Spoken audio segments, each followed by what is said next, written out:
오늘 저희가 준비한 책은 올해 첫 이제 소설로, 둘째 주에 저희가 항상 이제 소설을 하는데, 올해 첫 소설은 40세 미혼 출산이라는 책으로 하겠습니다. 제목만 봐도 정말로 흥미진진해 보이죠? 무슨 일이 벌어질까? 이 저자는 가키야 미우라는 작가님이세요. 그래서 이 작가님이, 왜 우리 일전에 했던,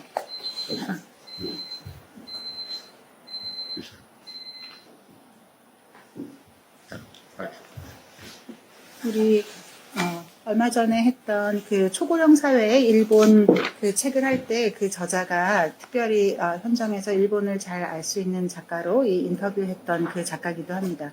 이 가키야 미유는 지금 이제 이 고령이신데, 고령이라기보다는 이제 노년이신데도 불구하고 노년이기 때문에 쓸 수 있는 정말로 이 세상에 많은 복잡하고 도대체가 해결되지 않을 것 같은 문제들을 아주 재미있게 굉장히 중요한 핵심 문제들이지만 이렇게 무겁지 않게 풍자적으로 할 수 있는 내공에 다다르신 것 같고, 그래서 읽어보면 책들이 정말 재밌어요. 말할 수 없이 되게 재밌고 뭐 이렇게 웃으면서 읽을 수 있는 책인데, 알고 보면 굉장히 큰 방향을 일으킬 수 있는, 이게 진짜 굉장히 중요한데, 그리고 재밌는 거는 이분이 이제 일본 분이시다 보니까 실제로는 우리가 봤을 때는 우리 한국의 사회하고 많은 부분이 굉장히 비슷해요. 그래서 그때 초고령 사회 일본을 할 때도 그렇지만, 이게 어떤 문화적인 정서, 사회적인 정서, 뭐 유교적인 어떤 그런 어떤 사회 풍조, 이런 전통, 이런 거에서 실제로 우리가 배울 수 있는 것들이 굉장히 많고, 그래서 참고할 수 있는 것이 많다고 생각합니다.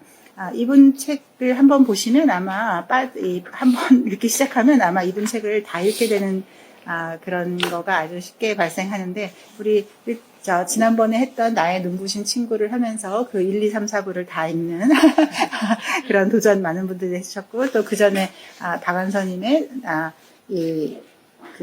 그만턴 싱아는 누가 다 먹었나, 그거에 이제 2부 그 사는이 거기가 정말 있었을까, 그리고 그 남자의 집, 이렇게 1, 2, 3부를 다 읽는 분들 정말로 재미있게 많이 있었는데, 이분도 여러 책들이 있는데 책들이 정말 다 재미있어요. 그래서 여러 책들이 정말 다 베스트셀러인데, 파묘 대소동이라는 책이 있거든요. 나중에 혹시 가키야 미유의 파묘 대소동 꼭 한번 읽어보시기를 권장해드리고, 이게 제목만 봐도 재밌을 것 같죠. 근데 스토리는 이 어떤 정말 평생을 너무나 현모양처, 그리고 그 지역에 아주 존경받는 어떤 집안에 이제 어머니로 살았던 분이 암으로 돌아가시면서 본인의 이제 남편의 시누이에게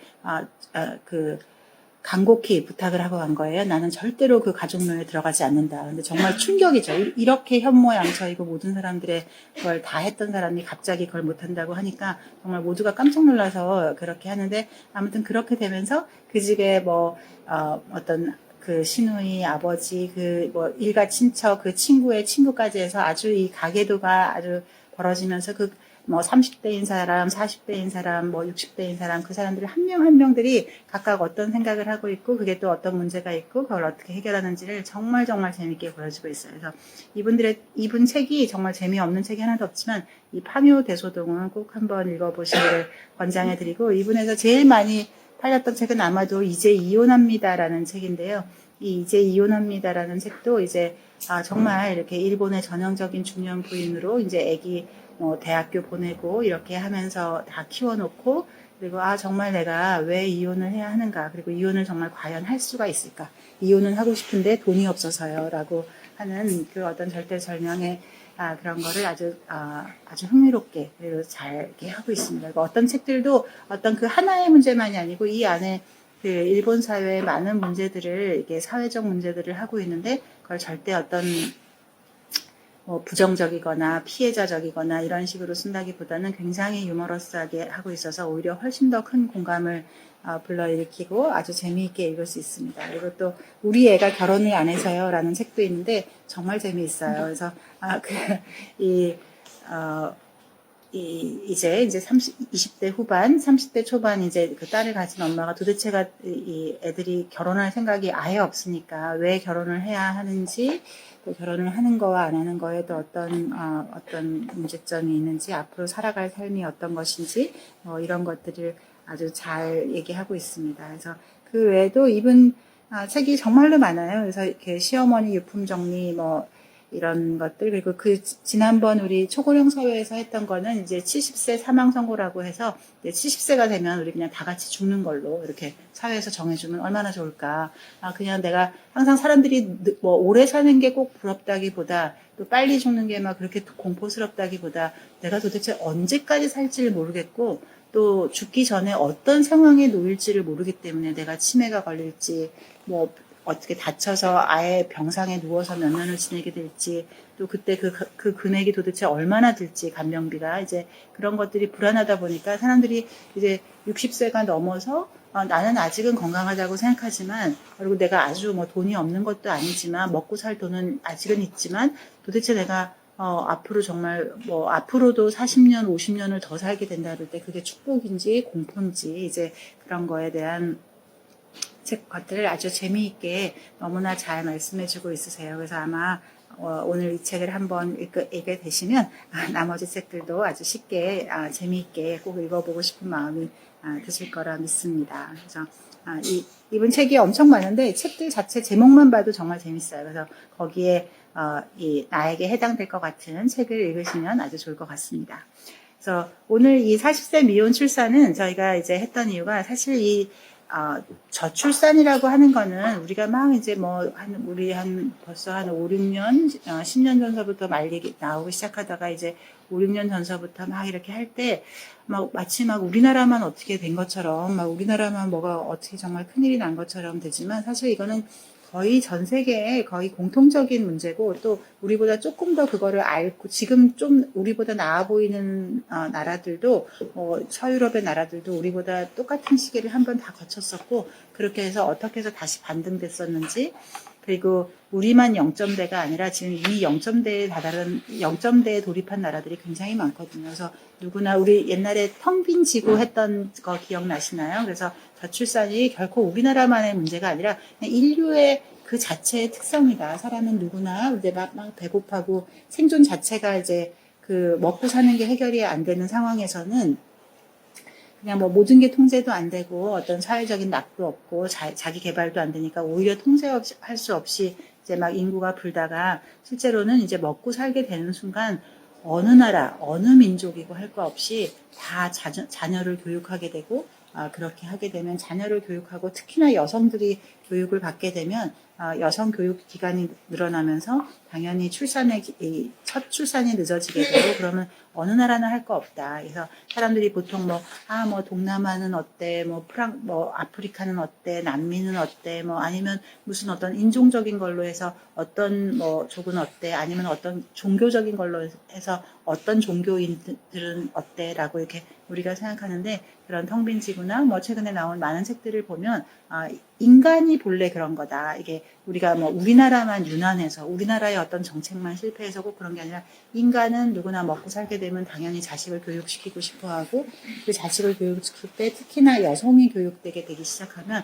그때서부터는 당연히 모든 것이 줄어든다라고 하는 겁니다. 그리고 또 많은 사람들이 헷갈리는 것 중에 하나가, 이대로 가다 보면 인구가 소멸한다라고 하는 건데, 인류의 역사에서 이대로 가다 보면이라는 거는 절대로 벌어지지 않는다는 거죠. 뭔가 이렇게 쭉 떨어지면 사람들은 이거 뭔가 아닌 것 같은데 하고 반드시 반등하게 되고, 이게 왔다 갔다 또 반등하다 보면 다시 떨어지고, 그게 왔다 갔다 하는 것이지 절대로 이대로 가다 보면 몇 년도에 뭐가 없어진다라고 하는 일은 인간의, 우리 호모사피엔스의 사회에서는 나타나지 않는다라고 하는 게 있으니까, 이게 이제 일본 책이라거나 이렇게 해서가 아니라 이게 사람이 다 같이 갖고 있는 문제다라고 생각하면 좋을 것 같습니다.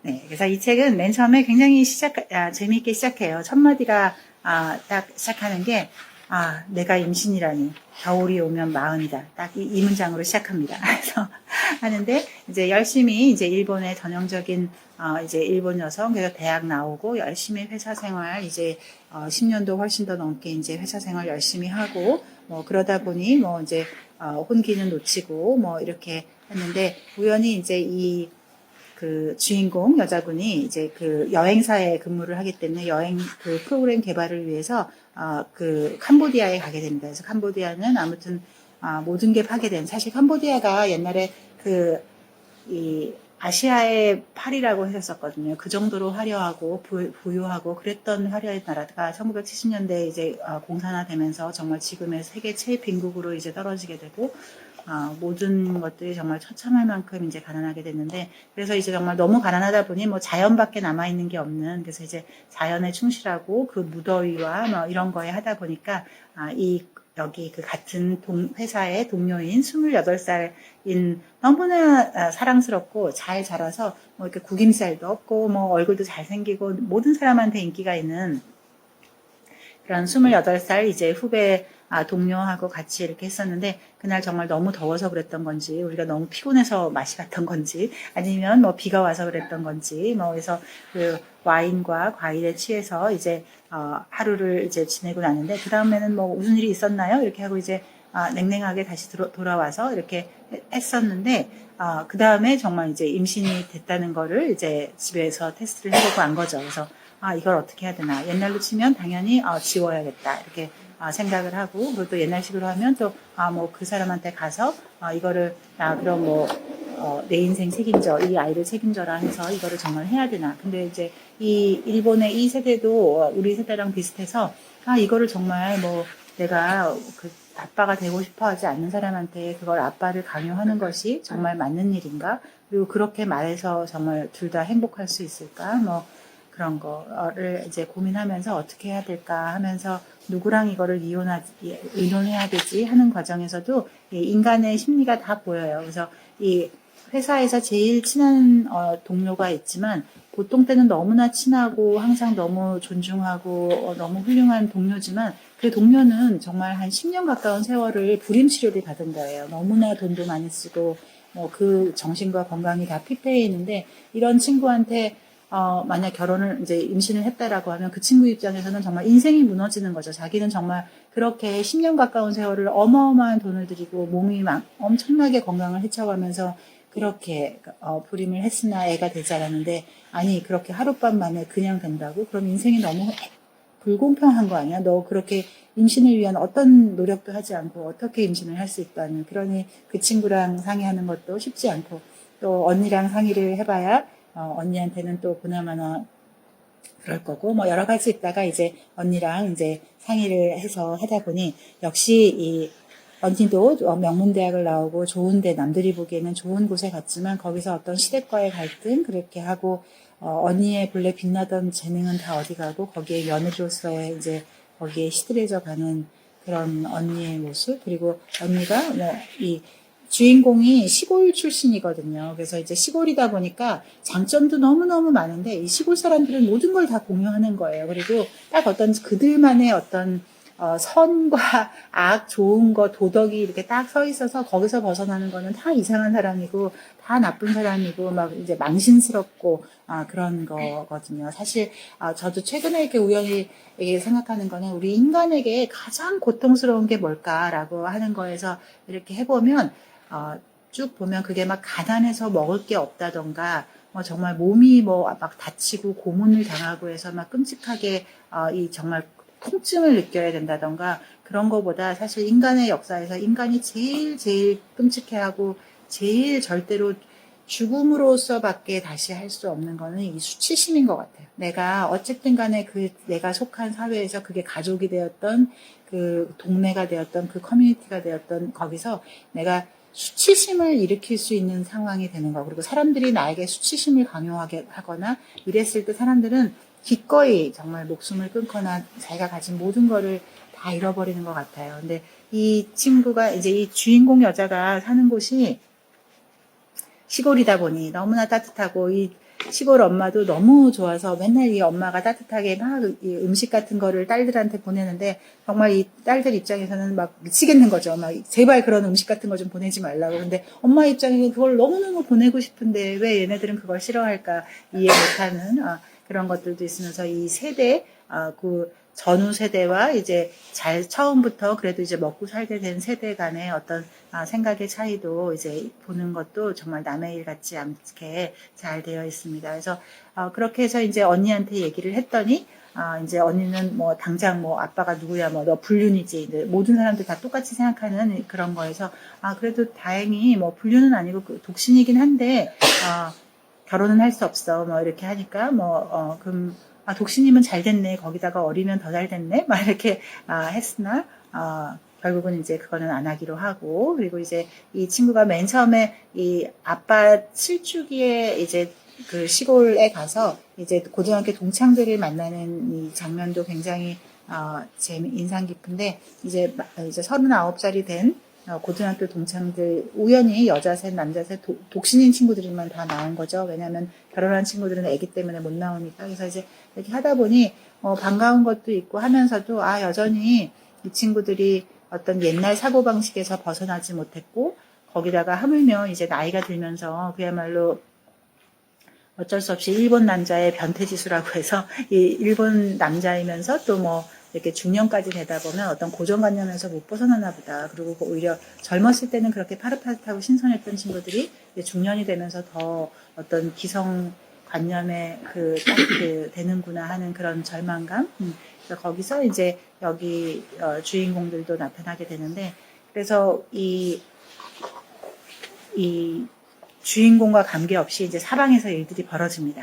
그래서 이 언니는 어떻게 할 수 없으니까 이제 절대로 말하지 말라고 했으나 우리가 항상 알듯이 절대로 말하지 말라고 했던 말은 제일 먼저 퍼지죠. 그래서 이제 엄마한테 상의를 하고 그러니 또 엄마는 속으로 이제 딸 걱정만 하고 딸 앞날을 걱정하는 입장에서 이걸 어떻게 할까라고 하다가 이제 그 동네에서 뻔하니까 그 동네에서 이제 아직 독신으로 남아있는 이 고등학교 친구들 중에 고등학교 때서부터 이 주인공을 우리 딸을 좋아했던 친구한테 가서 좀 이렇게 애기 아빠가 돼주지 않겠냐. 근데 여기서도 이제 하는 것 중에 여러 가지가 이제 결국은 종이 한 장이라고 하는 게 얼마나 덧없을 수 있으며 또 그것이 또 갖는 어떤 법적인 보호장치 이런 것들의 장점과 단점에 대해서 계속 얘기하려고 하는 것 같아요. 그래서 일본은 아직도 이제 호적제도도 있고 일본은 우리나라랑 틀리게 이제 결혼을 하면 성이 바뀌어야 되잖아요. 우리 한국은 생각보다 전 세계에서 굉장히 드물게 결혼을 해서도 내 성을 유지하게 되어 있는 나라이기 때문에 우리는 이렇게 그 심각성을 잘 모르지만 일본에서는 굉장히 중요한 문제거든요. 내가 이제 누구로 살았었는데 내가 갑자기 결혼하기 전에 내 커리어도 있고 누구로 내가 예를 들면 어떤 예술가로 이렇게 유명했는데 탤런트로 유명했는데 의사로 유명했는데 내가 결혼하는 순간 이름이 바뀌어버리니까 여권이 바뀌는 거는 물론이고 어떤 그 사람을 검색했을 때 인물 검색 같은 거를 했을 때도 이제 완전히 틀려지는 거죠. 그래서 정말로 이것이 맞는가? 그래서 옛날에는 또 거꾸로 이제 여자 집안이 굉장히 좋고 여자 집안에 이제 아들이 없고 딸만 있으면 이제 대일사위라고 해서 훌륭한 청년을 데려다가 이제 딸 쪽에 이름을 주면서 이제 가게를 있게 해서 제사가 끊기지 않게 하는 그런 것도 있어서 이 작가님도 다른 책에서 아까 파묘대소동이나 다른 책에서 굉장히 여러 번 일본에서 여자가 이 이름을 계속 바꾸는 것이 정말 과연 맞는가, 이 시대에 맞는가에 대해서 여러 번 아주 진지하게 재밌게 풀어내고 있습니다. 그래서 그렇고 굉장히 이제 여기서도 주인공도 이 일본은 정말 좋은 나라, 일본만큼 좋은 나라가 없지. 정말 잘 살고 깨끗하고 예의 바르고 다 좋은데 하지만 우리 일본 사람들의 어떤 생각이나 이런 게 정말 살기 좋을까? 오히려 사람들을 훨씬 더 옥죄는 그런 게 아닐까를 하면서 이 고등학교 때 동창 중에 정말 공부 잘하고 너무너무 훌륭한 이제 여자 동창이 있었는데 그 여자 동창이 이제 일본에서 명문대를 나오고 미국 가서 이제 또 명문대를 나오면서 거기서 이제 그 NGO를 하고 미국 사람과 결혼을 했는데 사람들은 당연히 이제 아주 백인과 결혼을 해서 이제 인형 같은 이제 애를 데리고 왔을 거라고 생각했는데 데리고 왔는데 이제 우연히 그게 이제 흑인인 거죠. 그러니까 그 시골 그 세상을 아직 잘 본 적이 없는 이제 시골 사람들이 다들 난리가 나가지고 막 하다 보니 이제 상처받아서 돌아가고 그렇게 하고 이 주인공의 오빠도 명문대를 나와서 또 이제 잘 결혼을 해서 살았으나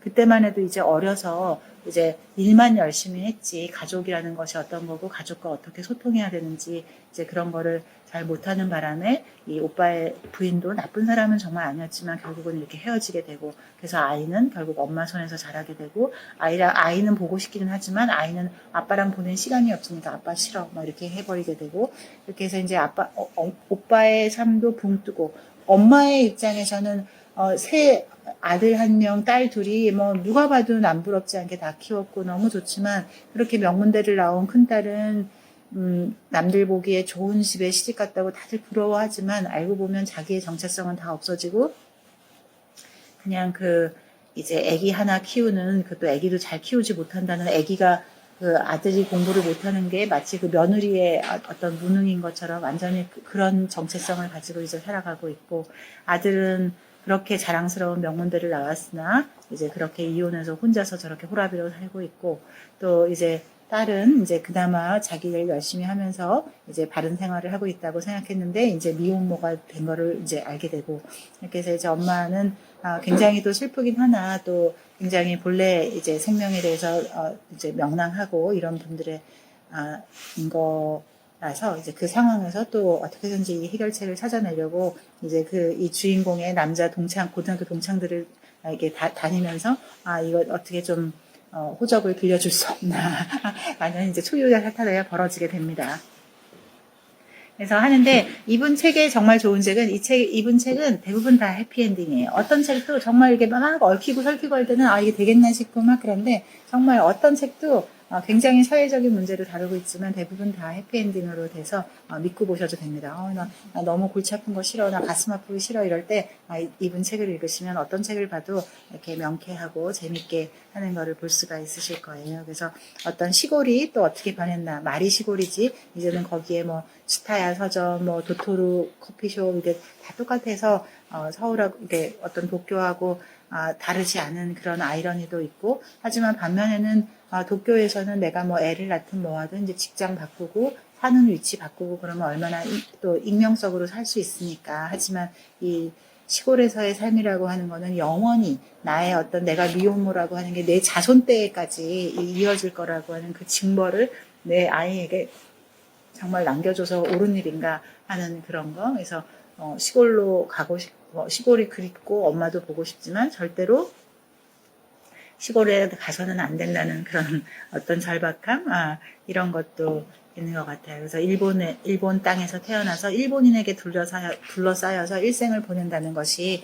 어떤 것인지 하는 거에 대한 어떤 생각도 계속 이제 하고 있는 것 같습니다. 그래서 결국 여기서도 왜 그럼 엄마는 말도 안 되게 동창들한테 가서 이렇게 정말 얼마나 굴욕적이었을 텐데 가서 호적을 좀 빌려달라고 이렇게 했던 이유가 실제로는 이제 미혼모보다는 이혼녀가 훨씬 더 나으니까 그냥 아기 출산 당시만 딱 출산하기 직전에만 호적에 좀 올려서 그렇게 하고 바로 이혼하면 되니까 그게 아직은 더 낫다는 것이 사실 남의 일이 아니죠. 그래서 프랑스 같은 경우도 그렇게 출산율이 뭐 거의 바닥을 해서 정말 이러다가 뭐 프랑스 사람들은 이제 다 없어지겠다고 하다가도 어느 순간 이제 거기에 장관이나 이런 분들도 이제 미혼마라는 게 하나도 이상하게 되지 않으면서 그런 것들이 있어서 이제 드디어 우리나라도 뭐 최근에 뭐 어떤 연예인 이슈도 있지만 그런 것들이 되지 않았을까 합니다.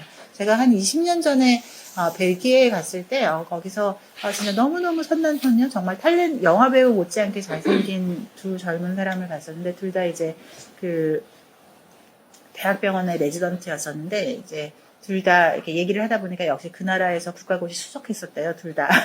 근데 둘 다 이제 너무너무 인형같이 예쁜 이제 아기를 키우고 있는 제가 신혼집에 우연히 갈 기회가 있었었는데 이렇게 얘기하다 보니까 혼인신고는 안 했다고 하더라고요. 그리고 아기는 역시 친정어머니가 봐주신다고. 그래서 역시 우리가 이렇게 뭐 친정어머니나 이제 시댁 어머니가 애들을 봐주는 게 뭐 동양적인 이거라고 생각했었는데 인간은 다 똑같다. 서양도 결국은 내 귀한 손자 그게 뭐 혼인신고를 했건 안 했건 다 이렇게 돌봐주고 이제 자식들은 이제 자기 역량 개발을 하기 위해서 도와주고 근데 그때가 한 20년 전이었었는데 그때 너무 보기 좋았던 것 같아요. 둘 다 내가 보기에는 뭐 말은 안 했지만 굉장히 이렇게 뭐랄까 명문가 출신 같은 분위기였고 둘 다 이렇게 국가고시를 이렇게 수석이나 한 그런 사람들이고 너무 예쁘고 너무 잘생기고 그랬는데 그냥 혼인신고는 안 했고 앞으로도 별로 할 생각이 없다라고 하는 게 아마도 뭐 세금이나 뭐 여러 가지 뭐 그런 것 때문에 뭐 이렇게 하고 또 여러 가지 또 오히려 결혼을 했다는 족쇄 때문에 사랑이 식는 것도 요즘 또 두려워하니까 그런 게 이제 한 20년 전에 이제 유럽의 상황이었다면 이제 우리나라도 그렇게 되지 않을까. 우리가 결혼 후에 닥치는 여러 가지 어떤 문제가 두려워서 결혼을 두려워하게 되니 연애도 두려워하게 되고 그래서 영원히 이렇게 홀로 사회로부터 스스로 자진해서 격리돼서 살아가는 것보다는 그런 법적인 제약에서 좀 벗어나서 자유롭게 아마 인간은 어쩔 수 없이 이 유전자 자체가 이렇게 모여서 살라고 되어 있는 유전자지 그렇게 뭐 하이에나처럼 그렇게 사막에 혼자 살 수 있는 생명체가 아니기 때문에 그런 거로부터 좀 더 자유롭게 이렇게 헤어지면 우리의 이제 젊은 층도 그렇게 강요한 건지 자진한 건지 알 수 없는 그런 강요된 혼자 사는 그런 독불장군 이게 정말 어찌 보면 나는 이제 혼자 사는 게 좋아라고 이렇게 생각하지만 거꾸로 생각해 보면 어찌됐든 이게 유폐된 거랑도 또 비슷할 수도 있거든요. 젊은 사람은 특히나 또 나이가 들면 뭐 어찌어찌해서 그럴 수 있다고 했지만 저렇게 젊은 사람들이 저렇게 얼굴도 예쁘고 잘생기고 건강한데 저렇게 친구도 안 만나고 그런 것들이 이제 주변에 너무나 만연해지는 걸 보면서 이게 정말 맞는가? 도대체 어디서부터 이 열쇠를 풀어야 이 친구들이 좀 더 사람들과 최소한 스몰 토크라도 뭐 진지하게 사귀고 이런 거 안 하더라도 스몰 토크라도 이렇게 자연스러울 수 있는 이런 게 되지 않겠는가 하는 그런 생각을 보면 많이 합니다. 그래도 다행히 최근에 한 몇 년 사이에는 젊은 사람들 사이에서도 다시 좀 연애를 시작하는 분위기 또 그리고 결혼도 하고 또 아기도 낳는 분위기들을 최근 한 1, 2년 사이에는 주변에 굉장히 많이 보게 되는 것 같아요. 또 젊은 사람들 물어봐도 확실히 한 5, 6년 전이 훨씬 더 피크였다면 지금은 조금씩 나아지는 것 같습니다. 여기서도 이제 마지막까지 뭐 나을까 말까 나아야 되나 말아야 되나 뭐 여러 가지 있고 여기서 또 그 잘생긴 28살 먹은 이제 그 남자는 너무너무 인기가 있고 너무너무 본래 사랑스러운 남자이다 보니까 여자들한테도 인기가 많고 또 그래서 아주 너무너무 누가 봐도 굉장히 인기가 좋고 모든 사람한테 사랑받을 것 같은 이제 이 20대 아가씨가 이 남자를 좋아하는데 그럼에도 불구하고 그 남자한테 막 이렇게 집착해 보이는 것도 굉장히 안타까워 보이고 저렇게 모든 걸 다 갖춘 아가씨가 왜 그렇게까지 뭐 이렇게 집착을 할까 하는 그런 거. 그래서 우리가 사람이 결국 뭐 아무리 남들 보기에는 명문대를 나오고 뭐 남들이 다 부러워하게 멋있게 잘생기고 예쁘고 이렇게 해도 결국은 다 또 누구나 불안해하고 누군가 이렇게 내 사랑을 잃으면 어떨까? 이 세상에 어떤 사랑이라고 하는 건 거꾸로 보면 세상에 내가 가질 수 있는 하나의 끈이잖아요. 이 끈 끊어지면 어떡하나. 그럼 내가 세상에 아무 끈도 없는데 이제 그런 두려움이 아닐까 하는 생각도 합니다. 20대라면 누구나 다 저렇게 불안해했겠지라고 하는 것도 있고. 그래서 여기서는 그 다음에 이제 임신을 하게 되니까 이제 회사 생활에 문제가 생기는 거죠. 그러면 이제 아무래도 몸도 건강하지 않고 그러면 이제 불과 몇 년 전만 해도 이제 누구나 다 이제 임신하면 뭐 퇴사를 한다든가 또 아니면 이제 다시 복직을 하더라도 아르바이트 형태의 어떤 파트타이머로 했었었는데 그게 아니라 내 일을 좀 지속할 수는 없나. 근데 이제 당연히 대기업처럼 엄청나게 사람이 많고 대체 인원도 많고 또 어떤 인건비로 쓸 수 있는 어떤 회사의 재정도 막 이게 많을 때는 괜찮지만 또 공무원이나 이럴 땐 좋지만 이렇게 작은 기업, 아주 작은 기업은 아니고 사실 중소기업 중에서는 꽤 큰 기업인데도 불구하고 이런 중소기업만 돼도 도대체 그 인력을 어떻게 할 거나 여기서도 이렇게 나오거든요. 여기 주인공 그 월급이면 신입사원이면 2명을 쓸 수 있고 파트타이머면은 4명을 파견 사원이면 4명을 쓸 수 있는데 그런데 지금 당신이 이렇게 뭐 허구한 날 조퇴하고 뭐 나중에 이제 출산휴가도 가버릴 거고 기껏 동료들이 엄청 그 일 다 분담해서 열심히 일해준 다음에 돌아올 날만 기다렸는데 보육원 이제 뭐 이게 안 돼서 결국 복직을 못하면 그 몇 년 동안 동료들이 해줬던 노력은 다 아무 헛수고가 되게 되고 또 설사 이제 복직을 했다고 하더라도 아이가 언제 아프다고 연락 올지 모르니까 이제 뛰쳐나가야 되고 이제 그렇게 하다 보면 이게 업무가 되겠나. 결국 일본에서도 이제 제일 일본에서 가장 일본의 어떤 그 문화에서 국민학교 입학하면서부터 졸업할 때까지 6년 동안 정말 마르고 닳도록 배우는 사람에게 폐를 끼치면 안 된다. 예, 라고 하는 절대로 폐를 끼치면 안 된다라고 하는 그런 문화에서 그런 직장 생활을 해서 그게 될까. 그래서 여기서도 보면 이 어머니가 참 예의 바르시고 너무나 사랑스러우고 남들한테 따뜻하고 한데도 그 폐를 끼친다는 거에 대해서 거의 경기를 일으키듯이 이 딸들도 이제 싫어하는 그런 게 있는데 이제 폐를 끼치는 건 좋은 건 아니고 굉장히 훌륭한 교양이기는 하지만 도대체 이렇게 나의 생존이 위협당하고 힘들 때는 정말 기꺼이 남들한테 폐를 끼쳐서라도 또 이런 것들을 슬기롭게 헤쳐나가야 되지 않나 하는 용기를 여기서 볼 수 있습니다. 그래서 여기에 이제 결국 드디어 그 모든 소설이 그렇듯이 이제 훌륭한 친구가 나타나서 실제로는 이제 그 맨 처음에 그 김칫국 서로 마시던 사람하고는 둘 다 깨지고 그 호적 빌리는 거에 실패하고 안 하기로 하고 이제 어쨌든 좋은 의도를 잘 이해해준 어쨌든 신세대 이제 같은 세대의 친구가 이제 이 호적을 빌려주는 거에 하고 또 그 호적을 빌려주는 것뿐만 아니라 꼭 뭐 결혼할 생각은 전혀 없고 거기에 대한 의무도 지우지 않지만 어떤 새로운 생명이 태어난다는 거에 대한 어떤 감사 거기에 대한 어떤 축복 이런 것들을 보면서 하게 돼요. 그리고 또 이 남들이 보기에 너무나 훌륭했던 명문대를 졸업하고 정말 일에도 집중했던 그런 아들은 절대로 사람들하고는 뭐 희생하거나 이런 거 못할 줄 알았는데 우연히 이제 일본계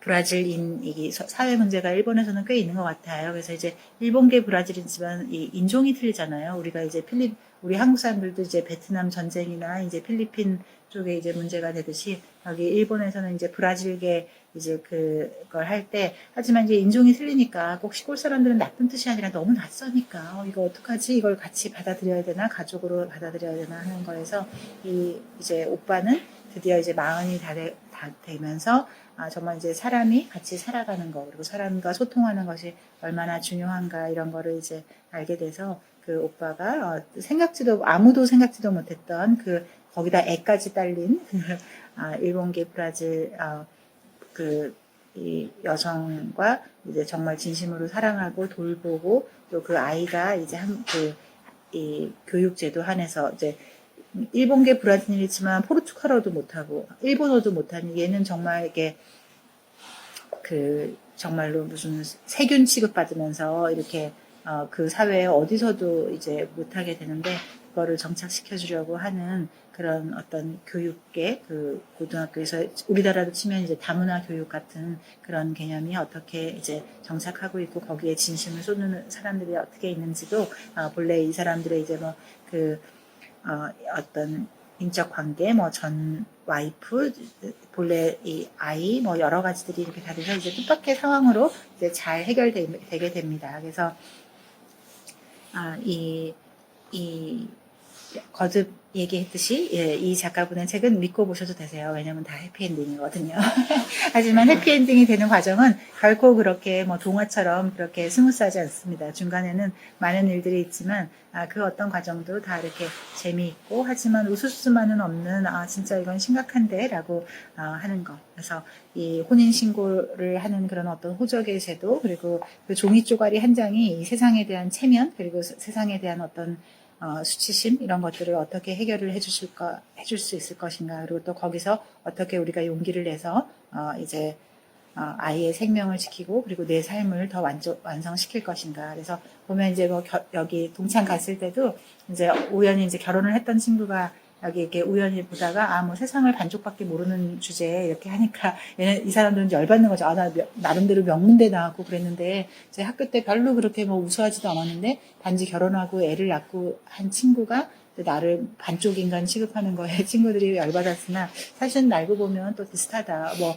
로마도 조선도 결혼을 안 한 사람은 사람 취급을 내가 40이 돼도 조선 같은 경우도 뭐 30, 40이 돼도 결혼을 안 하고 이렇게 댕기머리를 하고 있는 남자는 14살에 결혼한 남자가 하대를 하는 반말을 쓰는 게 당연한 그 규범이었었거든요. 그것처럼 어쨌든 남자 사람으로 태어나서 결혼을 안 한다는 게 얼마나 세상을 이제 반밖에 못 보고 죽는 것인가라고 하는 그런 것들을 이제 볼 수가 있습니다. 그래서 이 책도 너무 좋으시고 그리고 정말 그 파묘대소동 꼭 한번 그 해드리고 싶어요. 파묘대소동은 처음 이게 읽을 때는 뭐 그럼 노부부의 어떤 평생의 갈등인가라고 싶은데 그 노부부의 갈등만큼은 보다 훨씬 더 많은 이 젊은 층 뭐 많은 각도에서 그런 거 있고 그걸 또 어떻게 슬기롭게 해결하나 하는 게 있습니다. 그래서 여기 그 재밌게도 그 캄보디아 갔을 때 이 일본어를 할 줄 아는 그 가이드가 거기 이제 캄보디아처럼 가난한 나라에서는 이제 엄청나게 돈을 벌고 이 그 캄보디아 가이드도 굉장히 좋은 뜻으로 이제 벌써 이 아주 젊은 나이지만 이제 30대 밖에 안 된 그런 나이에 벌써 거기 학교도 세우고 거기 가난한 동포들을 위해서 캄보디아 사람들을 위해서 이제 하는 것도 하는데 그러면서도 불구하고 그 캄보디아 어떤 이나 중국인들이 봤을 때 일본만큼 좋은 나라는 없지. 청결도 으뜸이고 뭐 길을 물으면 누구나 친절하고 하지만 일본인 불쌍해. 일본인은 인생을 다시 바꾸지 못해라고 하는 그런 외국 사람의 어떤 이게 딱 보면서 그렇지. 일본 사람에 둘러싸여서 일본에 산다고 하는 것이 얼마나 내가 이렇게 처음에 딱 너는 이렇게 살아야 돼라고 하는 그런 거에 얽매여서 살아야 되는지라고 하는 걸 볼 수 있는데 거기서 뭐 우리 한국도 거의 비슷하다고 생각하는 거에서 아마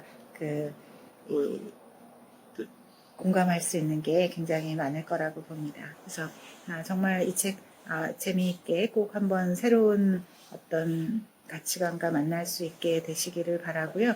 이분 책이 정말로 재밌거든요. 제가 이렇게 보여드리면 교보나 밀리의 서재에도 다 있습니다. 그래서 파묘대소동이라는 책 이렇게 꼭 보시기를 바라고 오늘 저희가 한 책 그리고 이제 이혼합니다가 정말로 인기가 많은 책이시거든요. 그래서 이것도 정말 이렇게 읽고 나면 꼭 이혼을 하라는 뜻이 아니라 이렇게 살아가는 사람들이 많고 또 이럴 때 이런 식으로 또 이렇게 그걸 지혜롭게 할 수 있구나 하는 겁니다. 그리고 또 우리 애가 결혼을 안 해서요라고 하는 책도 정말 재미있어요. 그리고 당신의 살을 빼드립니다. 이것도 재밌습니다. 근데 앞에 하여간 우리가 모든 재밌는 건 많지만 다 볼 수 없다면 그 파묘대소동 꼭 한번 보기를 말씀드리고 그 시어머니 유품 정리도 이제 이 며느리로서 며느리라는 개념을 저도 사실 어떤 한국에만 있는 그런 개념이라고 썼는데 결국은 다 비슷한 것 같고 일본은 말할 것도 없고 서양도 다 좀 비슷한 개념이고 그리고 이 70세 사망법안 가결 이것도 한번 도서관에서 읽어서 보시면 재미있을 것 같습니다. 그래서 올해 이제 첫 책은 재미있으면서도 우리가 이제 앞으로의 인생 또 나는 뭐 거기서 이제 다 벗어났는데 싶어도 우리 아래 어떤 후배 세대 뭐 아니면 딸 세대 이런 사람들이 어떻게 생각하고 어떻게 살아가야 될지 그런 지혜를 서로 또 머리 맞대고 할 수 있지 않을까 하는 생각에서 오늘 이 책을 했습니다. 그래서 그러면 이제 정말 1월이 시작되고 있어요. 그래서 이 힘찬 1월에 상쾌한 하루 보내시고 다음 주에 뵙겠습니다. 감사합니다.